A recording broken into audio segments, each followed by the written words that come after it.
அனைவருக்கும் வணக்கம். Welcome to Prahak academy. Today நம்ம என்ன பார்க்க போகிறோம்னு சொல்லிட்டு பார்த்தீங்கன்னா, 6வது பழைய புத்தகத்தில் நாலடியார் 2வது இயலில் நாலடியார் பார்க்க போகிறோம். ஸோ எல்லோரும் பாட்டை பாருங்கள். பாட்டல் ஃபஸ்ட்டு பார்த்துருவோம். அதன் பிறகு பாடலுடைய பொருளுக்கு நம்ம போவோம். ஃபஸ்ட்டு நாலடியார் என்று பார்க்கும்போது, நாய்க்கால் சிறுவிரல் போல் நன்கனியராயினும் ஈக்கால் துணையும் உதவாதார் நட்பினாம் செய்தானும் சென்று கொள்ளல் வேண்டும் செய்விலைக்கும் வாய்க்கால் அணையார் தொடர்பு அப்படின்னு சொல்லிட்டு சமண முனிவர் அருமையாக இந்த பாடலை சொல்கிறார். ஸோ பாடலுடைய பொருளை பார்ப்பதற்கு முன்னாடி நம்ம இந்த நாலடியாரை பற்றி ஃபுல்லாக பார்த்துட்டு வருவோம். அதுக்கப்புறம் நமக்கு கிளியராக புரியும். ஓகேங்களா? ஸோ நாலடியார் அப்படின்னு சொல்லிட்டு பார்க்கும்போது 17 கீழ்கணக்கு நூல்களில் ஒன்று எதுன்னு சொல்லிட்டு பார்த்தீங்கன்னா நாலடியார். ஓகேங்களா? இது 400 பாடல்களை கொண்டு இருக்குங்க. அறக்கருத்துக்களை கூறுகிறது. ஓகேங்களா? அதாவது திருக்குறளுக்கு அடுத்ததாக அதிகமான அறக்கருத்துக்களை கூறுவது இது ஒரு அறநூல். ஓகேங்களா? 17 கீழ்கணக்கு நூல்களில் இது ஒரு அறநூலாக இருக்குது. இதை நாலடி 400 என்னும் சிறப்பு பெயரும் இதற்கு உண்டு. இந்நூலை சமண முனிவர் பலர் பாடிய ஒரு தொகுப்பு. ஓகேங்களா? சமண முனிவர்கள் பல பேர் பாடியிருக்காங்க. அந்த பாடலுடைய தொகுப்பாக தான் இந்த நாலடியார் இருக்குது. ஓகேங்களா? ஸோ இப்போ 17 கீழ்கணக்கு நூல்களில் ஒன்றுன்னு சொல்லிட்டு பார்த்தோம். அப்போ 17 கீழ்கணக்கு நூல்கள்னால் என்ன, அதனுடைய விளக்கம் என்னென்னு கொடுத்துருக்காங்க, அதை பார்ப்போம். ஓகேங்களா? சங்க நூல்கள் எனப்படுபவை அப்படின்னு சொல்லிட்டு பார்த்தோன்னா 10 பாட்டும் 8 தொகையும் சொல்லுவாங்க. அந்த 10 பாட்டும் 8 தொகையும் 17 மேற்கணக்கு நூல்கள் அப்படின்னு சொல்லிட்டு சொல்லுவாங்க. 10 பாட்டில் 10 நூல் இருக்குது, 8 தொகையில் 8 நூல் இருக்குது. ஸோ மொத்தம் 18 நூல் இருக்குது. இதுதான் 17 மேற்கணக்கு நூல்கள் அப்படின்னு சொல்லிட்டு சொல்லுவாங்க. சங்க நூல்களுக்கு பின்னாடி, ஓகேங்களா, அந்த சங்ககால நூல்கள் இருக்குது பார்த்தீங்கன்னா, அந்த சங்ககால நூல்களுக்கு பின்னாடி தோன்றிய இந்த நூல்களினுடைய தொகுப்பு தான் 17 கீழ்கணக்கு அப்படின்னு சொல்லிட்டு வழங்கப்படுகிறது. இந்த தொகுப்புலேயும் எத்தனை இருக்குன்னு சொல்லுவதுன்னா 18 நூல்கள் இருக்குது. 17 என்றால் 18ன்னு சொல்லுவாங்க. இந்த நூல்களை கீழ்கணக்கு நூல்கள் எனவும் கூறுகிறார்கள். ஸோ 17 கீழ்கணக்கு நூல்கள் பெரும்பான்மை என்னென்னா அறநூல்கள். அதாவது அறத்தை கூறுகிறது, தர்மத்தை கூறுகிறது, நல்லதை மட்டும் சொல்லுது. அந்த மாதிரி நூல்கள் தான் என்னென்னு சொல்லுவாங்கன்னா அறநூல்கள் அப்படின்னு சொல்லிட்டு சொல்லுவாங்க. சரிங்களா? இப்போ நாலடியாருடைய நூல் குறிப்பும் பார்த்தோம், 17 கீழ்கணக்கு அதோடைய விளக்கமும் பார்த்தோம். இப்போ பாடல் பார்த்தோம்ல, அந்த பாடலுடைய விளக்கத்தை பார்ப்போம். ஓகேங்களா? அதாவது நாய்க்கால் சிறுவிரல் போல் நன்கனியராயினும், அதாவது என்ன சொல்கிறாங்கன்னா, நாயினுடைய கால் விரலை நீங்கள் பார்த்தீங்கன்னா ரொம்ப ஒன்றோட ஒன்று ஒட்டிக்கிட்டு ரொம்ப நெருக்கமாக காணப்படும். அதுபோல் நம்மளோட நெருக்கமாக இருப்பாங்க சில பேர். அப்படி நெருக்கமாக இருப்பாங்க, ஆனால் அவங்களால நம்மளுக்கு ஒரு யூஸும் நடக்காது. என்ன அப்படின்னு சொல்லிட்டு பார்த்தீங்கன்னா, அவங்க ஒரு ஈயின் கால், ஈ ரொம்ப ரொம்ப சின்ன ஒரு உயிரினம். அந்த சின்ன உயிரினத்தோடைய ரொம்ப சின்ன பார்ட்டு தான் எதுன்னு சொல்லிட்டு பார்த்தோன்னா அந்த ஈயோட கால். அந்த ஈயோட கால் அளவுக்கு கூட நம்மளுக்கு உதவ மாட்டாங்க. அப்படியாப்பட்டவங்களுக்கு அந்த மாதிரியான ஃப்ரெண்ட்ஷிப்பால் நமக்கு என்ன பயன் அப்படின்னு சொல்லிட்டு சமண முனிவர் ஒரு கொஷின் மார்க் கேட்குறார். ஓகேங்களா? அப்போது நம்ம எப்பேற்பட்ட நட்பை தேர்வு செய்ய வேண்டும், எப்படிப்பட்ட நட்பை நம்ம சூஸ் பண்ணணும் அப்படின்னு சொல்லிட்டு சமண முனிவர் சொல்கிறாருன்னா, வாய்க்கால், அங்கே என்ன பார்த்தோம், நாய்க்காலை பார்த்தோமா, அதுக்கப்புறம் ஈக்காலோட ஒப்பிட்டு சொன்னாரா, அடுத்தது இப்போ வாய்க்காலை அவர் எடுக்கிறார். வாய்க்கால்ன்றது என்ன அப்படின்னு சொல்லிட்டு பார்த்தோன்னா, எங்கேயோ தொலைவில் இருக்கிற ஒரு குளத்துலையோ இல்லை ஏரியிலையோ இருக்கிற நீரை கொண்டு வரும் ஒரு பாத்தி, ஒரு வழின்னு சொல்லிட்டு பார்த்தோன்னா வாய்க்கால்னு சொல்லுவோம். அந்த நீரை வயலுக்கு பாய்ச்சி அந்த வயலில் இருக்கிற செடி கொடிகள் விளைவதற்கு உதவுது. அப்போ வாய்க்காலை போல உதவும் மனிதர்களும் இந்த உலகத்தில் இருக்கிறாங்க. அப்படியாப்பட்டவங்களோட தொடர்பு கொண்டு நட்பு வச்சுக்கிங்கடா அப்படின்னு சொல்லிட்டு சொல்கிறார். அப்போது எவ்வளவு தொலைவில் இருந்தாலும் அவர்களின் நட்பை நம்ம என்ன பண்ணணும், தேடி போயிட்டு வளர்த்துக்கணும். ஓகேங்களா? ஆட்டோமேட்டிக்காக அவங்க வருவாங்களான்னு தெரியாது. ஓகேங்களா? ஆனால் நம்மளாக போய் தேடி போயிட்டு வளர்த்துக்கணும். அந்த மாதிரி நட்பை தேடிக்கொள்ளணும் அப்படின்னு சொல்லிட்டு சமண முனிவர் சொல்கிறார். ஓகேங்களா? ஸோ இந்த பாடலுடைய பொருள் என்னென்னு பார்த்தீங்கன்னா பார்த்துட்டோம். இப்போ சொற்பொருள் பார்ப்போம். நாய்க்கால் அப்படின்றது என்னென்னா நாயின் கால், ஈக்கால் என்பது ஈயின் கால். நன்கு அணியர், இதை பிரித்து எழுதும்போது நன்கு கூட்டல் அணியர். இதில் அணியர் அப்படின்றது என்னென்னா நெருங்கி இருக்கிறாங்க பார்த்தீங்களா, அவங்க தான் அணியர். ஓகேங்களா? நீங்கள் எப்படி கூட ஞாபகம் வச்சுக்கலாம், அணின்றது என்னன்னு சொல்லலாம், அணிகலன்னு சொல்லலாம். அப்போ அணிகலன் என்பது பொதுவாக நம்மளோட உடம்போடு ரொம்ப ஒட்டிக்கிட்டு நெருங்கி இருக்குது. அந்த மாதிரி ஞாபகம் வச்சுங்க. எண்ணாம் என்பது என்ன பயன் அப்படின்னு சொல்லலாம். சேய்மை, சேய் அப்படின்றது தொலைவு. ஓகேங்களா? அந்த செய் அப்படின்றது என்னன்னு சொல்லிட்டு பார்த்தோன்னா வயல். சேயினான்றது தாய் சேயின்னு சொல்கிறல, குழந்தையும் சொல்லலாம். பட் சேய்மை இந்த இடத்துல தொலைவை குறிக்கிறது. செய் அப்படின்றது வயலை குறிக்கிறது. அணையார் அப்படின்றது வந்து போன்றோர், அணையார் என்பது போன்றோர் அதை வந்து சொல்லுது. ஓகேங்களா, இதுதான் வந்து நாலடியாரில் வந்து நம்ம பார்க்க போகிற மொத்த கான்செப்டும். இப்போது பொருள் எழுதுக. அணியர் அப்படின்றது வந்து நம்ம என்ன பார்த்தோம், நெருங்கி இருப்பவர். செய்ன்றது வந்து என்னன்னு சொல்லிட்டு பார்த்தீங்கன்னா வயல். பிரித்து எழுதுக. நாய்க்கால் நாய் கூட்டல் கால், நன்கணியர் நன்கு கூட்டல் அணியர், நட்பெண்ணாம் நட்பு கூட்டல் எண்ணாம் அப்படின்ட்டு வரும். ஸோ நாலடியார் வந்து எதன் நூலில் 17 கீழ்கணக்கு நூல்களில் ஒன்று. 17 என்பதற்கு பொருள் வந்து என்னன்னு சொல்லிட்டு பார்த்தோன்னா 18 அப்படின்னு சொல்லிட்டு சொல்கிறாங்க. சரி, அடுத்தது வந்து என்னன்னு சொல்லிட்டு பார்த்தீங்கன்னா பாரத தேசம். இந்த பாரத தேசம் அப்படின்றது வந்து நம்ம சிலபஸில் நியூ சிலபஸில் கவர் ஆகுதா அப்படின்னு சொல்லிட்டு பார்த்தீங்கன்னா பாரதியார் எழுதின பாட்டு தான் இந்த பாரத தேசம்.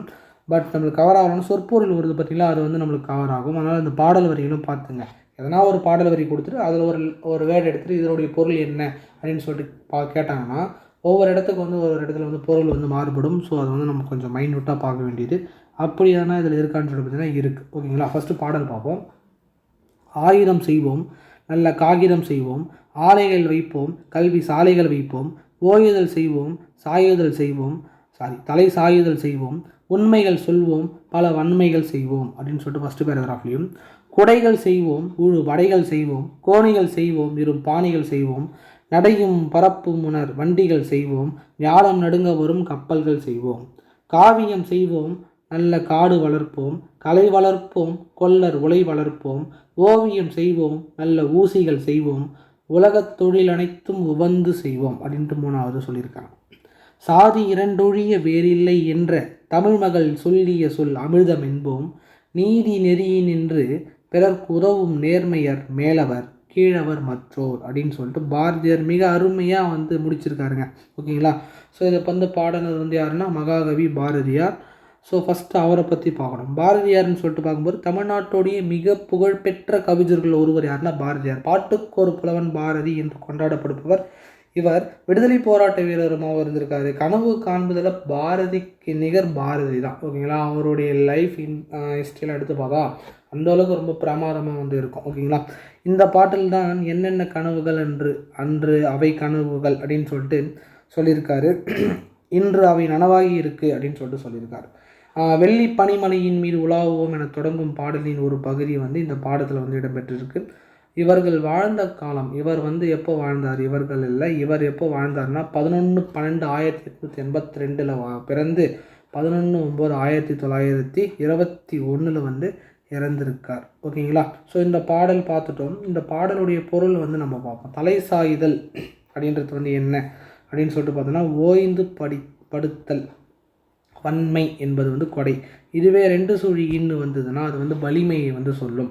கொடை பார்த்துட்டோம். அதுக்கப்புறம் உழுபடை அப்படின்றது வந்து என்னென்னா வேளாண்மையை வந்து நம்ம செய்கிறோம் பார்த்தீங்களா, அதுக்கு பயன்படுகின்ற கருவிகள் தான் வந்து என்னென்னா உழுபடை. கோணி என்பது வந்து சாக்குப்பை, கோணினா சாக்குப்பை. நடை, சாலையில் செல்லும் வண்டிகள் தான் நடைன்னு சொல்லுவாங்க. பரப்பு அப்படின்றது வந்து பறக்கும் வானூர்தி. பரப்பு என்பது பறக்கும் வானூர்தி, அதை வந்து சொல்லுது. ஞாலம் அப்படின்றது ஒரு எதுன்னு சொன்னால் உலகத்தை வந்து சொல்லுது. உவந்து செல்வோம் அப்படின்றது வந்து விரும்பி செய்வோம் என்பதை வந்து உவந்து செய்வோம் அப்படின்னு சொல்லுது. இப்போ பாருங்கள், தமிழ் மகள். தமிழ் மகள் என்பது ஔவையாரை வந்து குறிக்குது. இப்போ இந்த பாடல் பார்த்தோம்ல, சாதி இரண்டொழிய வேறில்லை என்றே தமிழ் மகள் சொல்லிய அப்படின்ட்டு இந்த மாதிரி பாடல் வரி கொடுத்துட்டு இதனுடைய தமிழ் மகள்னால் என்ன அப்படின்னு கேட்டாங்கன்னா நீங்களாம் சொல்லணும் ஔவையார் அப்படின்றது வந்து சொல்லணும். தமிழ் மகள் என்பது யாரை குறிக்குதுன்னா ஔவையார் குறிக்குது. மேலவர் என்பது மேலோரையும், கீழவர் என்பது வந்து கீழோரையும், அற்றோர் அப்படின்றது வந்து பிறருக்கு உதவும் நேர்மை அற்றோர். இந்த இடத்துலையும் மற்றோர் என்பது எதுன்னு சொல்லி இந்த பாட்லைன் கொடுத்துட்டு கேட்பாங்க. அப்படி கேட்கும்போது பிறருக்கு உதவும் நேர்மை அற்றோர் தான் மற்றோர் அப்படின்னு சொல்கிறாங்க. நெறியில் நின்று அப்படின்னா அறநெறியில் நின்று, கரெக்டான வழியில் நின்று அப்படின்னு சொல்லிட்டு சொல்கிறது தான் நெறியில் நின்று. ஸோ இதுதான் வந்து பாரதியாரோட பாட்டில் வந்து கொடுத்துருக்காங்க. ஸோ வன்மைன்றது வந்து கொடை இல்லை வள்ளல் தன்மை, ஞாலம்னா உலகம், உழுபடை அப்படின்றதுலாம் நம்ம பார்த்துட்டு இருந்தோம். அப்போது உழுபடை என்பது எது குறிக்கிறதுனா வேளாண்மை செய்யப்படும் அந்த கருவிகள். அப்போது அது பார்த்துங்க. உண்மைனா பொய், நல்லனா கெட்ட, மேலவர்னா கீழவர் இல்லை கீழோர் அப்படின்னு சொல்லலாம். ஸோ வேறு இல்லைன்றது வேறு கூட்டல் இல்லை. தொழில் அனைத்தும் என்பது தொழில் கூட்டல் அனைத்தும். இரண்டு ஒழிய என்பது இரண்டு கூட்டல் ஒழிய. பாட்டுக்கொரு புலவன் என்று பாராட்டப்படுபவர் வந்து யாருன்னா பாரதியார். சாதி இரண்டொழிய வேறில்லை என்று கூறிய தமிழ் மகள் அப்படின்றவர் யாருன்னா ஔவையார் தான் அதை சொல்லியிருக்காங்க. சாதி 2 தான், ஒன்று ஆண் பெண் அப்படின்ற மாதிரி அவங்க சொல்லியிருப்பாங்க. ஸோ அதனால் இதில் ஔவையார் அப்படின்றது போடணும். அதுதான் கரெக்டான ஆன்சர். சாதி இரண்டொழிய வேறில்லை என்று தமிழ் மகள் ஓதி என்று கூறியவர் யாருன்னு கேட்டால் பாரதியார் அப்படின்னு சொல்லிட்டு சொல்லணும். ஸோ கொஷின் பார்த்துங்க.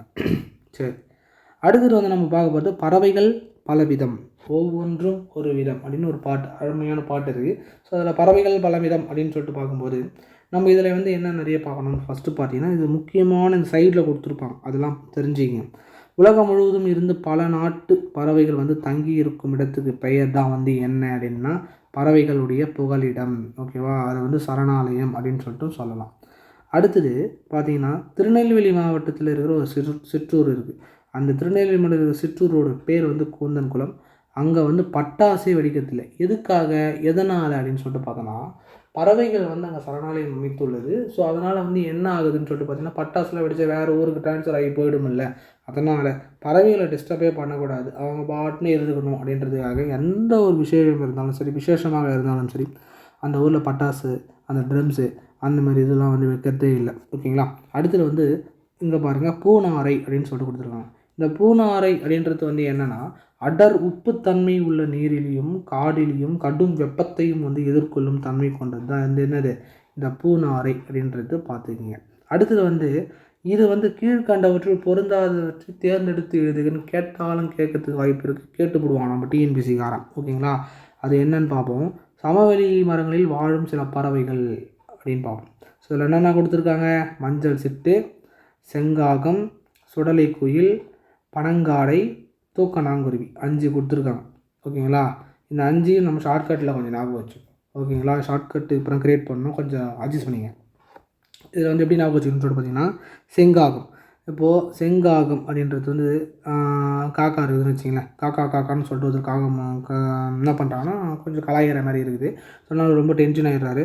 ஸோ செங்காகம் என்ன பண்ணுதுன்னு சொல்லிட்டு பார்த்தீங்கன்னா நேராக போயிட்டு மரம் இருக்குதுல்ல, பனை மரத்தில் போயிட்டு தூக்கு போட்டது இறந்துடுதில்ல. ஸோ இறந்தது சுடலைக்கு வந்து எடுத்துகிட்டு போகணும். ஸோ அதனால் என்ன பண்ணாங்கன்னா சிட்டாக பறந்து எடுத்துகிட்டு போயிட்டாங்கப்பா அந்த காகத்தை அப்படின்ற மாதிரி ஞாபகம் வச்சுங்க. ஓகேங்களா.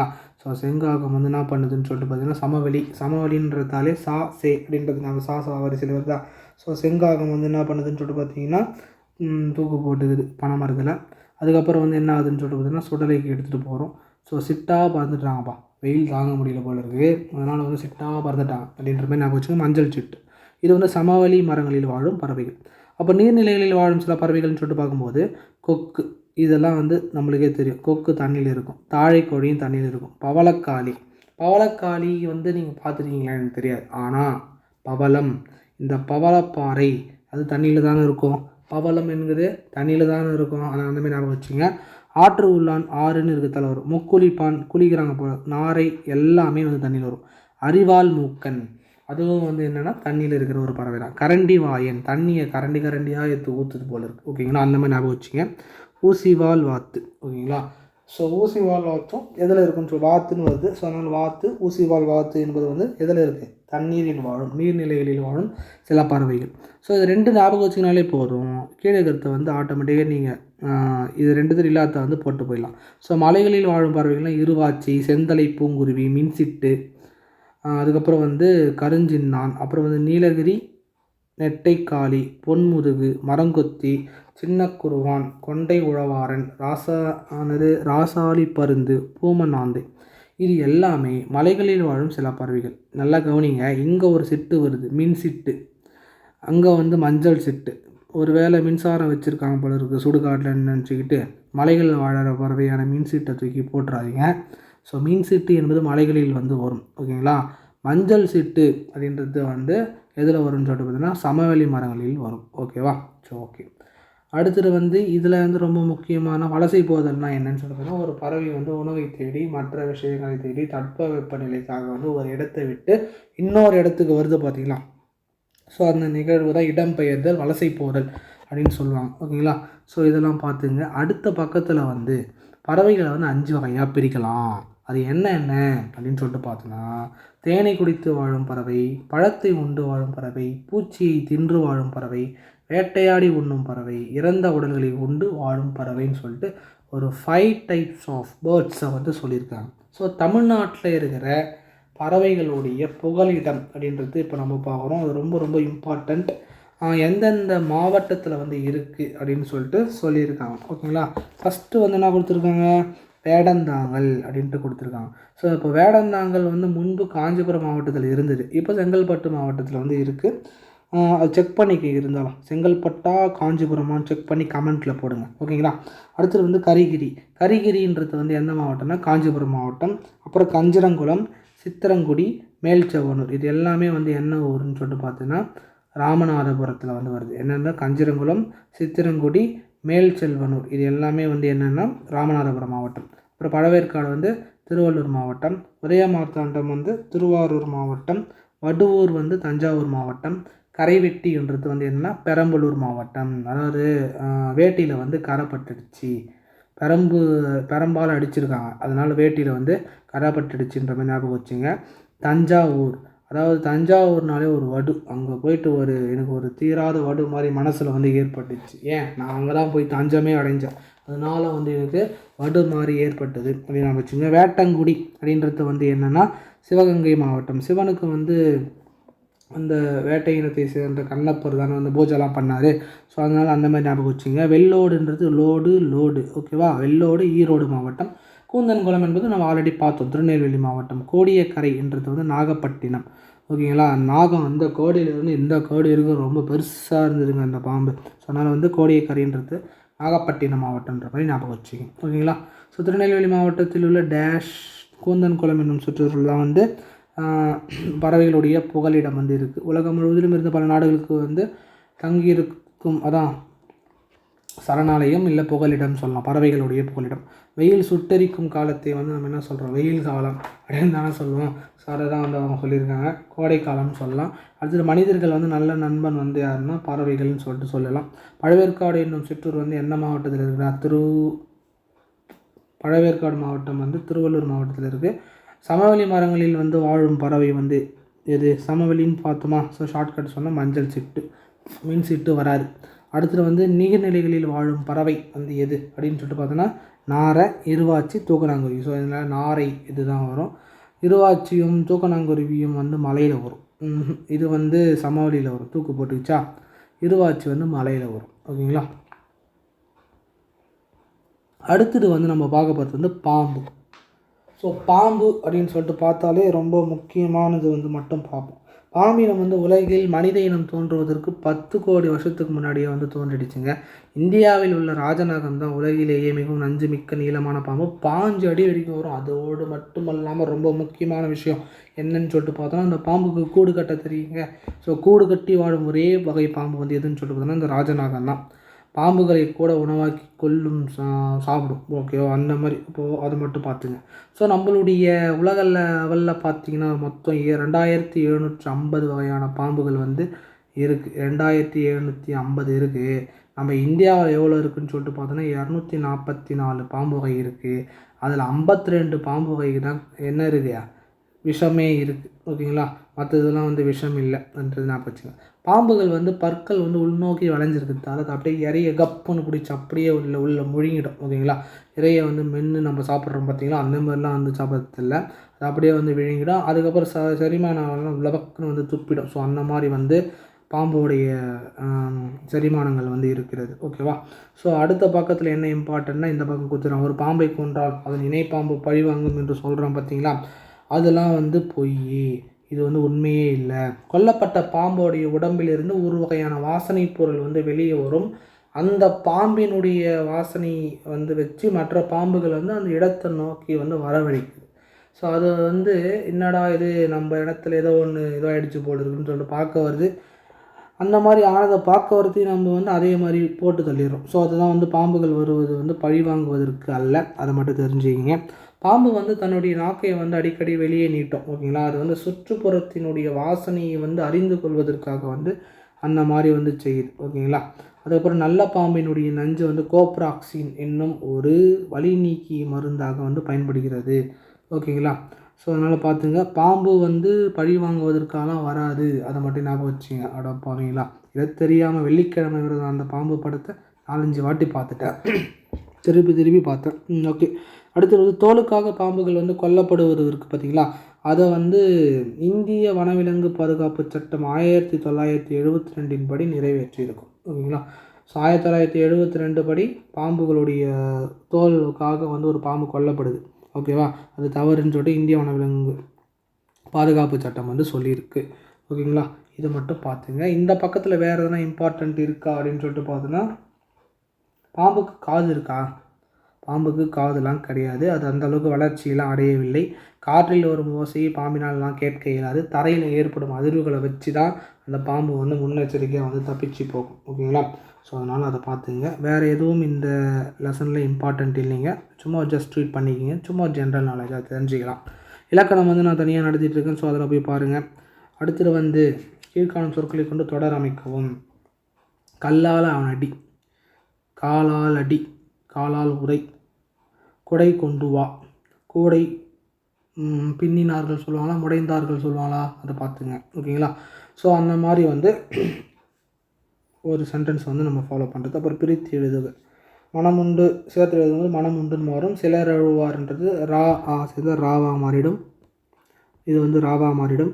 புகழ் இழந்தான் என்றது புகழ் இழந்தான் என்ன மாதிரி வரும். ஓகேங்களா? ஸோ அதை மட்டும் பார்த்துக்குங்க. பிரித்து எழுதுக. தமிழ் கூட்டல் அழகு, மலர் கூட்டல் அரி, தேன் கூட்டல் அருவி என்று பிரியும். பின்வரும் சொற்களை பிழையின்றி எழுதுக. 18, 40, 50 அப்படின்ட்டு வரும். ஓகே. அடுத்தது வந்து வேறு என்ன இருக்கா? அதில் நல்ல தமிழ் சொற்களை அறிந்து கொள்வோம்.